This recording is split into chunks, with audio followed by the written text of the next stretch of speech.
എൻ്റെ റൂമിൽ എൻ്റെയൊക്കെ ഇതുപോലെ മിക്സി പൊട്ടിയിട്ടുണ്ടായിരുന്നു. ഞാൻ ഇതുവരെ പറഞ്ഞിട്ടില്ല.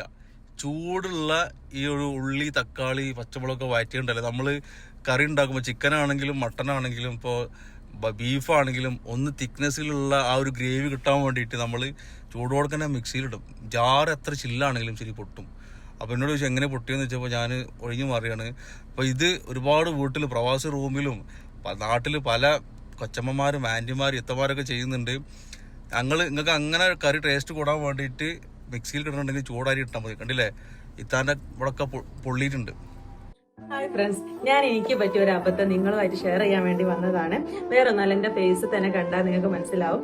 പൊള്ളിയതാണ്, മിക്സിയിൽ അടിക്കുമ്പോൾ പൊള്ളിയാണ്. അപ്പൊ എന്താ അടിക്കുന്നത് നിങ്ങൾ ഇത്രയും ചൂടുള്ള എന്താണെന്ന്. സാധാരണ ഞാൻ കറി ഉണ്ടാക്കുമ്പോൾ ചിക്കൻ കറി ആയാലും മീൻ കറി ആയാലും ഉള്ളി തക്കാളിയൊക്കെ ഒന്ന് വഴറ്റി ജസ്റ്റ് ഒന്ന് ചൂടാക്കിയിട്ടാണ് മിക്സിയിൽ അടിച്ചിട്ടാണ് ഞാൻ കറി വെക്കല്. നിങ്ങൾ എല്ലാവരും അങ്ങനെ ചെയ്യണമെന്ന് എനിക്കറിയില്ല, ഞാൻ അങ്ങനെ ആട്ടോ ചെയ്യല്. അപ്പൊ ഞാൻ സാധാരണ പോലെ തക്കാളി ഉള്ളിയൊക്കെ വഴറ്റിയിട്ട് മിക്സിയിലിട്ട്, പക്ഷെ തക്കാളി ഉള്ളി ചൂടാറുന്നതിന് മുമ്പാണ് ഇപ്പൊ ഈ മിക്സിയിലേക്ക് ഇട്ടത്. അപ്പൊ അതുപോലെ തന്നെ ഞാൻ മിക്സി ഓൺ ആക്കുകയും ചെയ്തു. പക്ഷെ ചൂടിന്റെ പ്രഷർ കൊണ്ട് മൊത്തം പൊട്ടിത്തെറിച്ച് എന്റെ ഫേസിലും കഴുത്തിലും കൈമലൊക്കെ അത്യാവശ്യം നല്ലോണം പൊള്ളിനും. ഇപ്പൊ പാട് പോയതാണ്, മാറിക്കൊണ്ടിരിക്കുകയാണ് 3-4 ദിവസമായിട്ട് പറ്റിയിട്ട്.